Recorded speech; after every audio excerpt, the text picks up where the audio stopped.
We are about to get extreme on tomorrow night for WWE when a total of 6 titles are defended at the annual Extreme Rules pay-per-view card set to take place at the Wells Fargo Center in Philadelphia, Pennsylvania. The card with 10 matches in total brings with it a certain level of optimism, considering the blockbuster additions to WWE creative of Paul Heyman and Eric Bischoff to the Raw and SmackDown brands, respectively, as executive directors. Even though Extreme Rules offers 10 matches that collectively are anything but extreme from a stipulation standpoint, there's enough talent and interesting feuds to produce a memorable show. And tonight, we are going to predict who comes out victorious at Extreme Rules. Hello, friends, and welcome to this very special edition of the Wrestling Forum, a joint production of Ridiculously Raw and the Cerebral Smack Talk. I am your ridiculously over good brother, Anthony Florio, joined by the Phenom Michael Bullock, joined by the First Lady of the Wrestling Forum, the Twisted Angel, Dee Woodson, awaiting the presence of good old MF Michael Fletcher. Hopefully he'll be with us tonight. If he comes in, we'll catch him up on what he missed. If not, then hopefully we'll see him tomorrow night for the recap of this event around this time tomorrow night, if not earlier. But with all that being said, let's dive on in. We're going to start it off with the matchup for the Cruiserweight Championship. The champion, Drew Gulak, defending against the challenger and former champion, the Premier Athlete, Tony Nese. Given that Gulak just recently captured the title a few weeks ago at Stomping Grounds, it would seem too premature for a change to be made. While both guys are credible performers, the current title picture is lacking a next-level personality to make this match a must-see. Hopefully, this pair of cruiserweights surprise us all with a memorable match. So there's really nothing more to say. Winner and still the Cruiserweight Champion, Drew Gulak. Michael Bullock, it's yours.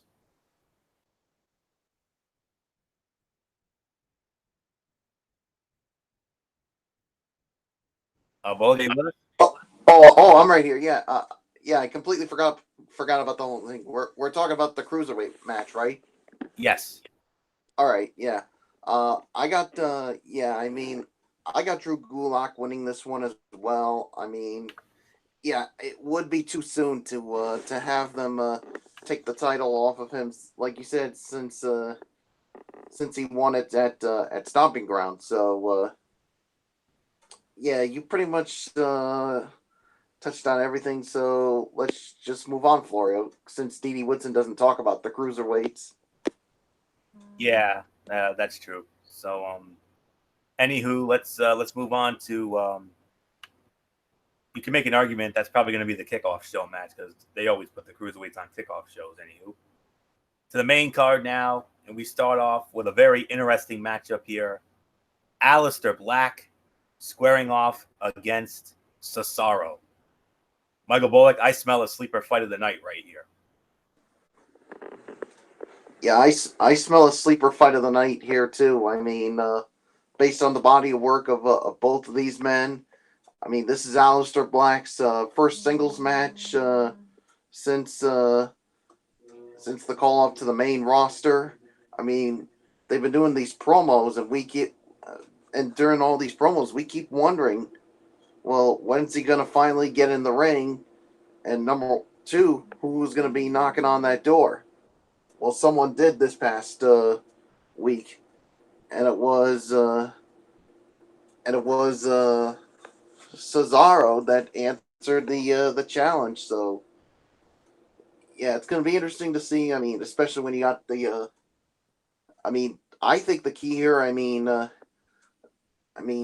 Aleister Black needs to be quick on his feet, and he cannot let it turn into a power game, because if it does, then that's where Cesaro is going to be dominant here.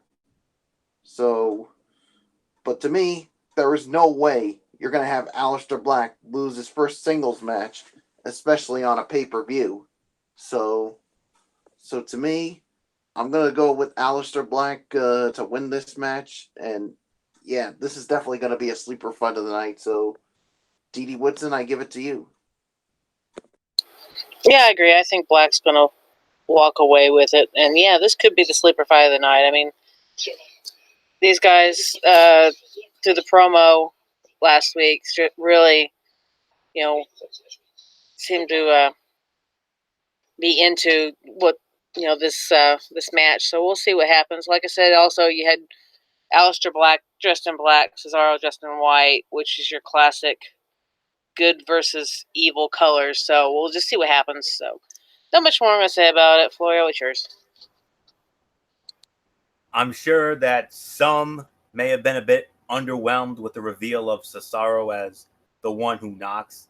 And this may not even turn into anything more than a one-off match before everything resets heading into SummerSlam. Whatever the case, there's little doubt that this will be one of the most entertaining, pure wrestling matches of the night.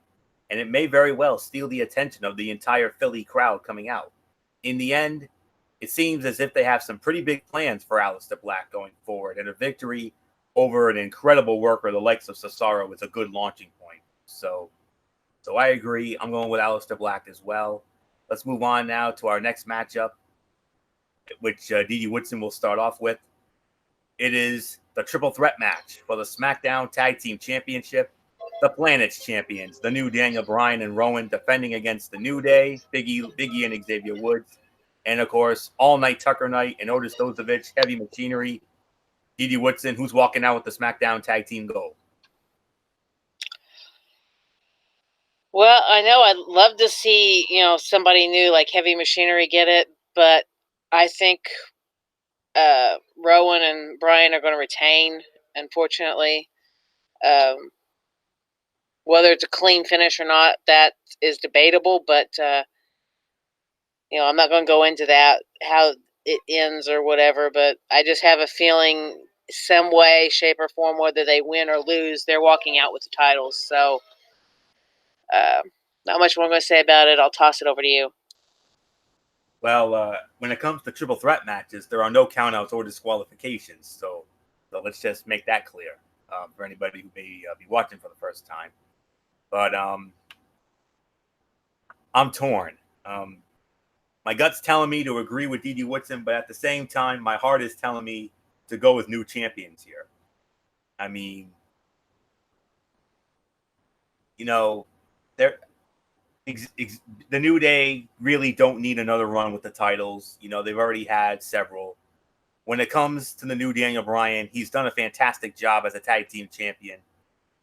And I get the hunch that when Eric Bischoff officially takes over as executive director of SmackDown Live this upcoming week, I think he may want to utilize the former WWE champion as a singles star once again. Otis and Tucker, to the surprise of few, have been rapidly getting over with the crowds, and I think there's really no harm in strapping them here and giving them a run with the SmackDown Tag Team Championship. So I'm going to take a chance here.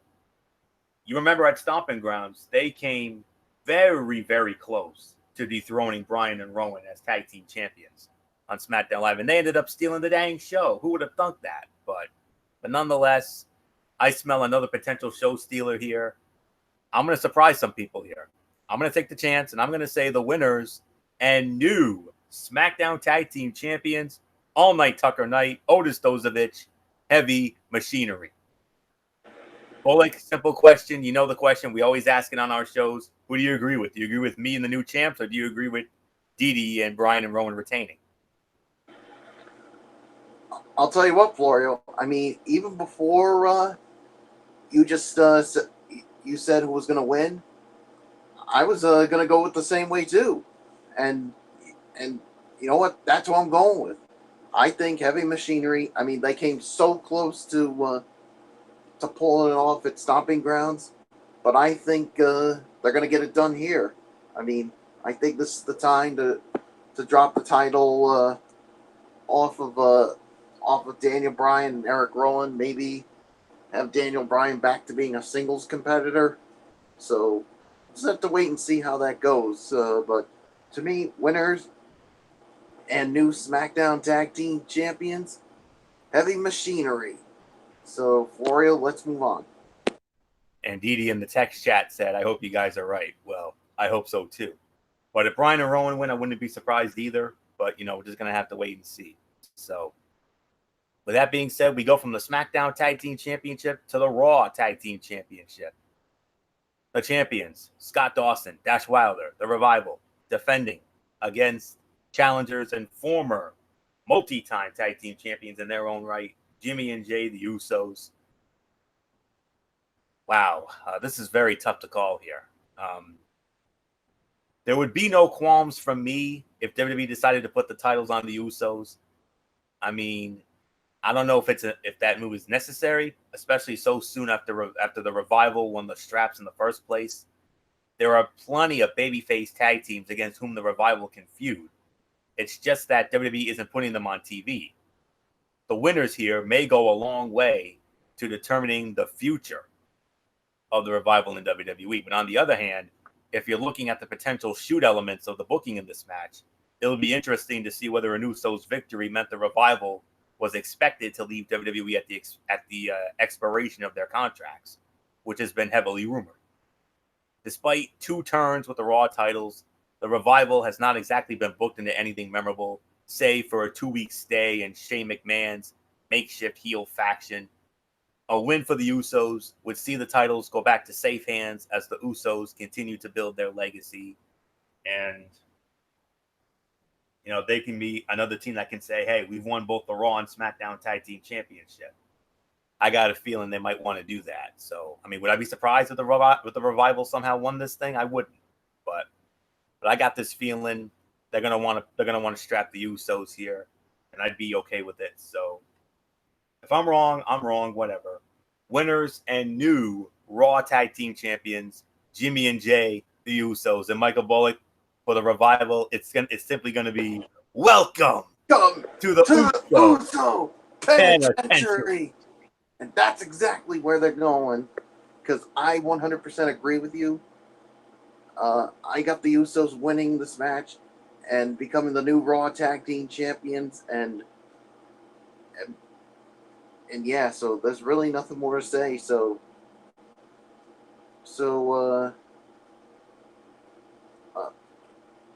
it was only So Dee Woodson, I gotta say, do you agree with us, or is it gonna be say yeah to the Revival and still the champs?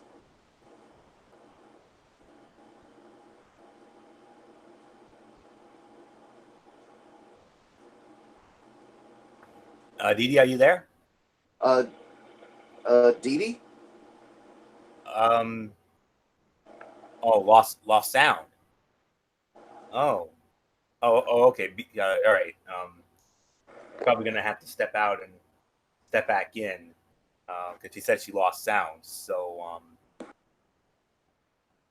while we're waiting for her to get situated, let's just move on to our next match. We'll catch her up when she gets back in. SmackDown Women's Championship on the line. It's a 2-on-1 handicap match. Bayley defending the title against both Alexa Bliss and Nikki Cross.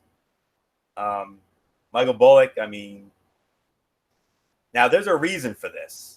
There's a reason why they added Nikki to this match. She was not supposed to be in this match. I read a dirt sheet saying that Alexa Bliss was suffering from some kind of an illness. She suffered some kind of an illness this week. I don't know if it was like a cold or something, but they put Nikki Cross in this match, and we're just gonna have to wait and see how Alexa will feel going into it. So with all that being said, Michael Bullock, come on in. Let's get your thoughts. Can the Huggable One overcome these handicap odds, or are we going to see a new champion here? Yeah, a lot of different things to think of when it comes to this. I mean, with Nikki Cross getting added, and of course, like you said, the news with Alexa not feeling well, and who knows what could happen. But if this does turn out to be a 2-on-1 match, man, I got a sneaky suspicion here when it comes to this. I think this is going to be the time where the breakup's going to happen, because I could see Nikki Cross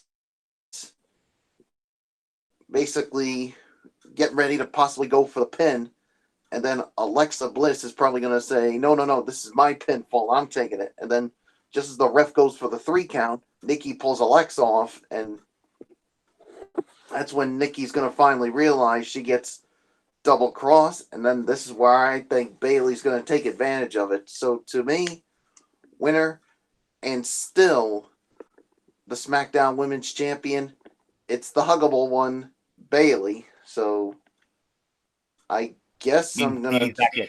Oh, Dee Dee's back in? All right, so Dee Dee, give us your thoughts on the Raw Tag Team titles and then the SmackDown Women's Championship match. Okay, the Raw titles. I'm going with the Usos on that one. And as far as the women's match, I'm definitely going with Bayley. I think that Alexa and Nikki will eventually either implode or or something's going to happen to cause it not to change. So not much more I'm going to say about it. Floor is yours. Okay. The recurring theme in this well put together storyline to this point has simply been Bayley has no friends. So you do not, or all of us don't need to be Rhodes Scholars to figure out what WWE is hinting at here. Yes, honest to goodness, I believe that Sasha Banks will return to even the odds and help her best friend walk out of Philadelphia with the SmackDown Women's Championship. However, with SummerSlam looming right ahead, it shouldn't be long before the boss reveals her true intentions, backstabs her hug-loving buddy, and sets her sights on the SmackDown Women's Championship heading into the second biggest event of the year. Matter of fact, I think Sasha should swerve everyone and turn right upon assisting Bayley with the victory on tomorrow night, giving these two at least a good month to tell their story. So, with all that being said, I'm going to say the winner and still the SmackDown Women's Champion. It's the huggable one. It's Bayley. But watch out for the boss. I think it's going to be boss time tomorrow night. And if we get that turn, oh my goodness gracious, we're looking at one of the most anticipated women's title matches in recent memory at a SummerSlam. So make it happen. That's all I got to say. Make it happen. All right, let's move on. Last man standing matchup. The monster among men, Braun Strowman, the almighty Bobby Lashley, Didi Woodson. We all remember what happened the last time these two got it on. Monday Night Raw in Dallas, Falls Count Anywhere. They went through the... We all know the story. We all know what happened. Corey Graves had a holy bleep moment, and that's the sign. That was the first sign that Raw was turning it around before that dumpster fire show. Yeah, it was the first sign. Honestly, I'm going to have to go with Braun Strowman. I think he's going to pull this one out, and I think he's going to come out the winner in the end. Because frankly, through all of this, he has shown to be the stronger of the two. Plus, he's more, I guess you could say, more ticked off than Lashley is. So I'm going to go with Braun Strowman to win the last man standing match. So Florio, yours. Yeah, I agree, Didi, without a doubt. If you have faith in WWE finally giving Lashley a legitimate push to the main event level, a victory here would make sense for him. But for whatever reason, a feud involving Lashley and the likes of Brock Lesnar just doesn't appear to be in the cards, despite how obvious it seems to book it. WWE loves to prop up Strowman with wins, create scenarios in which his massive strength can break things on television, and then never quite push him anywhere. With that bit of overthinking in mind, I'm expecting status quo here. Winner of this match, the monster among men, Braun Strowman. Michael Bullock, nothing more to say. We know what happened the last time these two got together. What's going to happen tomorrow night? Last man standing when these two throw down. Oh, yeah. This is... Yeah, who knows what you can expect with these two, especially in a last man standing match after what we saw on Raw. So, yeah, so there's really nothing more to say. I got to go with Braun Strowman. to win this one as well. So yeah, there's really nothing more to say. Let's move on for you. Here's the match that I think is going to steal the dang show right here. United States Heavyweight Championship on the line. The champion, the one and only Ricochet, defending against the newly heel-turned, phenomenal AJ Styles. You got to believe the club's going to be lurking somewhere. Is this a tough prediction? Oh, yes. WWE just put the title on Ricochet at Stomping Grounds when they put him over Joe, who they are and Ricochet, they're clearly looking to push. The United States Heavyweight Championship has basically been a hot potato the last couple of years, and it needs to settle somewhere. Samoa Joe had a decent run with the title until they inexplicably took it off of him in a botched, purposeful or otherwise finish back in May at Money in the Bank. Now, there's a possibility that they could take the title off of Ricochet after 1 month so he can maybe win it back from Styles at SummerSlam. Nah, no thanks. All I can say is this is going to steal the dang show. I mean, would I be surprised if AJ won the belt? No, I wouldn't. I mean, it would take club interference to do it, but at the end, I'm going to take a chance here. I'm going to go with Ricochet to successfully defend the title. Recent dirt sheets that I've read have indicated that there's talks of a possible program coming up with Ricochet and Rey Mysterio. Michael Bullock, if they do Ricochet and Mysterio, we could be in for some instant classics down the road. Oh, you better believe it with that. Yeah. Oh, yeah, you better believe. I got Ricochet winning, so let's get your thoughts. Yeah. This to me is a match that I'm definitely looking forward to, and one that'll definitely be the fight of the night as far as I'm concerned, based on the body of work with these two. I mean, it wouldn't make sense to basically take the title off of Ricochet this soon. So I got Ricochet winning. The only way I see AJ Styles winning this match is if there was some club interference, which I wouldn't be surprised to see happen. But I still think Ricochet is gonna overcome the odds and once again still be the United States Heavyweight Champion. So there's nothing more to say. Didi, what's the insurers? Yeah, I'm going to agree. I think Ricochet's going to pull it off, so I'm not going to add too much more to it. So, Florio, it's yours. All right. And now we're going to move on to the match on this card that our own Michael Bullock and no one but Michael Bullock is going to have, out of all of us, the most vested interest in right here. Tag team matchup. No holds barred.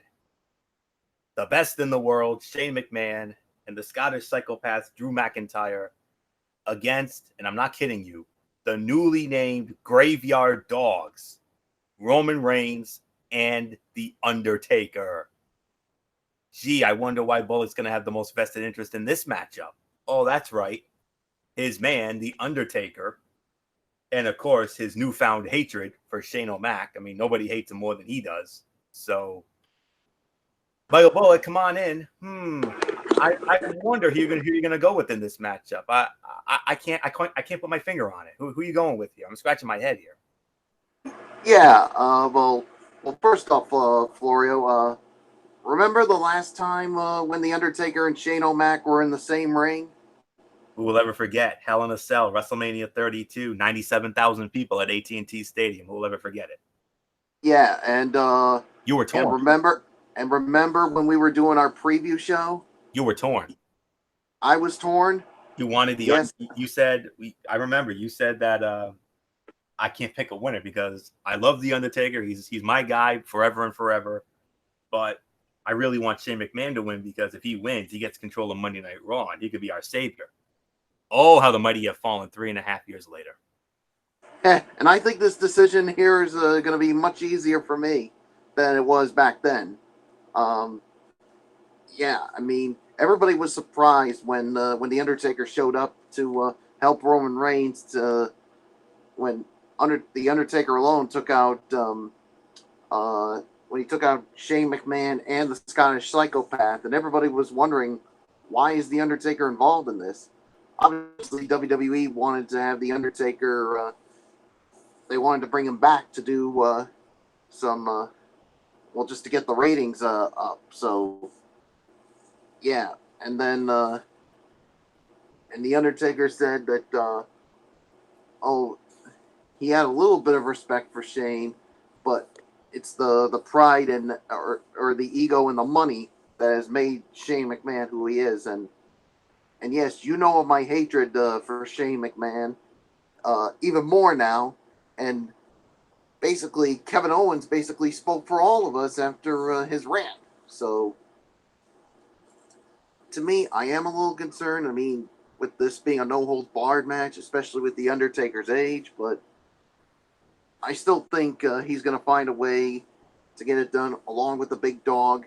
And so, to me, I'm going to say The Undertaker and Roman Reigns will win this match. But I get this feeling, guys, that this feud is going to continue going into SummerSlam. And here's what I think is going to go down. I think you're going to see, I think you could possibly see Roman Reigns go up against Shane McMahon, even though I have been hearing some certain rumors that after what we saw this past Tuesday night, maybe they may be thinking more down the line of Kevin Owens and Shane McMahon. We'll just have to wait and see. But as far as what happens with The Undertaker next, I've been hearing rumors. Obviously, it looks like he may be competing at SummerSlam, and that his opponent will be Drew McIntyre. And Florio, I mean, I already told you about this this past week about with the match. I mean, Yeah, the rumored match between The Undertaker and of course, Drew Didi McIntyre. Woodson. Yeah. Hold on. And Didi Woodson, you're hearing this for the first time. If this match does go down, it's not just going to be a regular match. The rumor I heard, it's good. It could be a casket match. I mean, the last time I remember a casket match taking place at SummerSlam, I think, if memory serves me correctly, I think it was 1994 or not 94? It was 95 when the Undertaker took on Kama. I mean, that's the last time I can remember a casket match taking place at SummerSlam. I mean, unless Florio can find any other SummerSlam that involved one, but that's the only one I can remember. So we'll see how everything goes after this, but for right now, I got The Undertaker and Roman Reigns winning this match. So Didi Woodson, I give it to you. Yeah, I've got Taker and Reigns winning this match as well. And as far as the casket match, yeah, that's the last one I can remember as well. I don't know that there was any others for SummerSlam that I can think of, but yeah, that'll be pretty cool if they do that. So yeah, not much more I'm going to say about it. Floyo, what's yours? It is the only one in SummerSlam history. Absolutely right. Yeah, I kind of figured. I just wasn't quite sure if there was any others. There hasn't been one since the 2008 Survivor Series when The Undertaker and The Big Show went at it in Boston. So when it comes to SummerSlam, it was definitely 1995. That is correct. That was The Undertaker against Kama. So, but anyways, getting to this, I mean, of course anything is possible, but it seems highly unlikely that The Undertaker is going to return to the ring following that Saudi Arabia debacle with Bill Goldberg, the team with the top star in the company, Roman Reigns, just to lose. The babyface super team should get the win here, and Shano can move along to his escalating feud on SmackDown Live with Kevin Owens. I've heard, I read a dirt sheet earlier today saying that there is talks of a possible KO Shane O'Mac match in the works for SummerSlam. We'll see how that goes down. But meanwhile, if the reported plans of Taker feuding with McIntyre leading into SummerSlam are accurate, casket match or not, then that's a post-match angle to maybe watch out for. So there's nothing more to say. This is the easiest prediction of them all. Winners of this match, the Graveyard Dogs, Roman Reigns and The Undertaker. They even have a new T-shirt. I'm not kidding you. So check it out. I've seen it too. Yeah. So I think it looks good. It does. So let's move on now to the double main event here. WWE Championship on the line. The champion Kofi Kingston defending the title against the Samoan submission machine, Samoa Joe. Edie Woodson, classic question here. Does Kofi's fairy tale run continues? Does it continue, or does the clock finally strike midnight and Samoa Joe finally gets the title? No, I think Kofi's going to continue to be our champion on SmackDown. I know there was reports earlier saying that he was injured or something like that, but from what I've been reading, it wasn't anything major, so there's nothing really holding him back from continuing his title reign and, walking away, the big winner of the night. So there's not much more I'm going to say about it. Like I said, I think he's going to retain it, so I'll give it back to you. Yeah. This is a tough one for me. I mean, this is another gut-heart situation. My gut is telling me to go with Kofi, but my mind is saying Joe here. We all begged for WWE to give Kingston a main event run with the title, and we got that incredible moment at Mania. But here's the thing. I mean, Kofi's a SmackDown guy. Joe's a Raw guy. I mean, do I like that this match was hot-shotted? No. But what I do love, more specifically, I love Joe. He may be doing the best mic work in WWE right now, and he's certainly the most believable, pure heel. He's great in nearly every regard, but all of his main event pushes have resulted in losses for the big man. Samoa Joe is made to carry the WWE Championship, and the company has to figure out a couple of heels to come out of this event as winners, considering every singles champion on the main roster is a babyface. So, with that being said, I'll go with my gut. I'll go with Kofi to have his magical run continue. But would I be surprised if Joe wins the title? I wouldn't be, because I think he's due. I think Joe is due for a WWE Championship run. So, Kofi's had a great run, but, we'll have to wait and see. So, but I'm going to go with Kofi for now. But if Joe wins, I would not be surprised at all. So, nothing more to say. Bullock, we go from the easiest prediction to the toughest. Does the Kofi fairy tale run continue? Or are we going to have to endure Joe in a reign of terror with the title? Oof. No, I'll tell you this right now.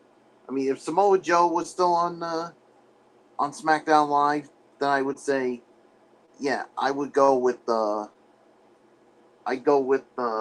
Samoa Joe to become the new champion. But Joe's a Raw guy, so to me, Kofi's run is going to continue. So to me, winner and still the WWE champion, Kofi Kingston. So yeah, there's nothing more to say. It's I think there's only one match left. And it's the main event of the evening. Very likely this match will be the main event of Extreme Rules tomorrow night. Mixed tag team match. Universal Champion, the Beast Slayer, Seth Rollins.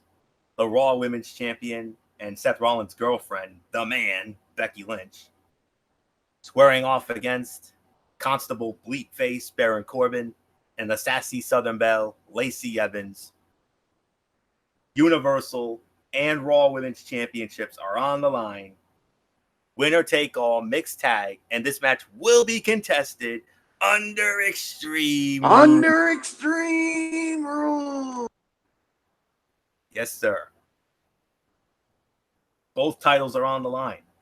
This is shades of the Mike Adamle original from SummerSlam 2008. You remember, Mickie James was the women's champion. Kofi Kingston was the Intercontinental champion. They were defending against Beth Phoenix and Santino Marella with both titles on the line. And the titles switched. You remember, Beth Phoenix pinned Mickie James, and Beth Phoenix won the women's championship, and Santino Marella, by default, became the Intercontinental Heavyweight Champion. So, could lightning strike twice here? There is a chance, but nah. No. As the Luge would say, Luigi PS3, as Luge would say in some of her videos, nah, honey. No, honey. No. It's hard to imagine a scenario in which WWE would have the guts and the you-know-whats to put its biggest title upon the waist of Corbin in a move that would only troll us fans. This seems to have babyface pop written all over it and a celebration of Lynch and Rollins' real-life relationship. With that said, WWE has spent enough time putting over the potential of Lynch or Rollins costing each other their collective titles with a mistake and potentially creating a divide between them that it's a wonder whether Paul Heyman and his new creative team would consider trying something so spicy.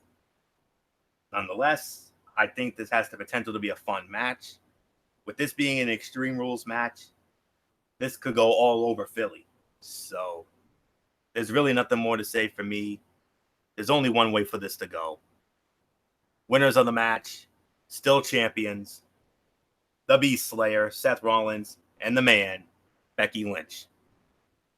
There's really nothing more to say. Michael Bullock, it's going to be contested under Extreme Rules. The man and the Beast Slayer. Yeah, it should be a fun match. The big question is... Yeah, it should be a fun match. Yep, what's the question? Yeah, the big question here is simply put. Does the real-life power couple, do they continue their respective runs? Or is WWE actually going to have the cojones to troll us? And God help us all if they put the titles on Corbin and Evans. Oh, Lord.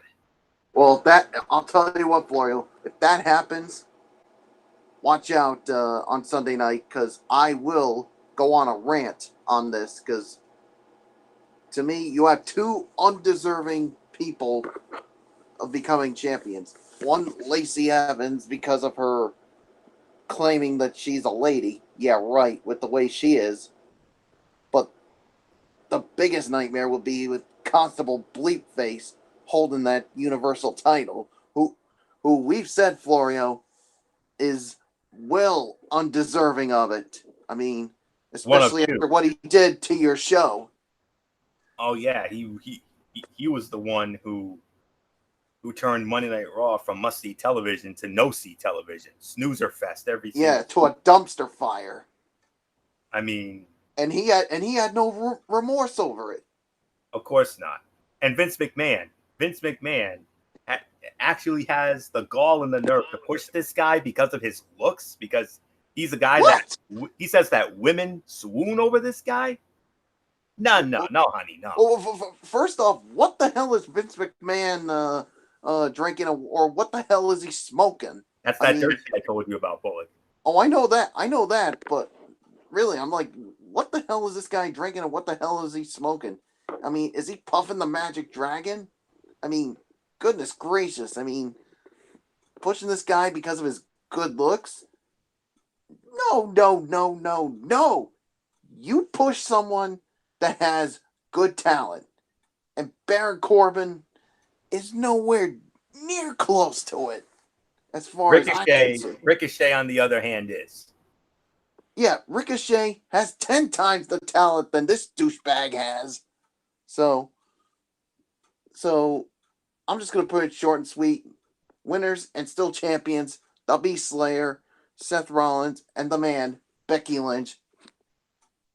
But like I said, if this goes down, watch out. My inner phenom's coming out, and I'm burying WWE 6 feet under. Dee Dee Woodson, it's yours.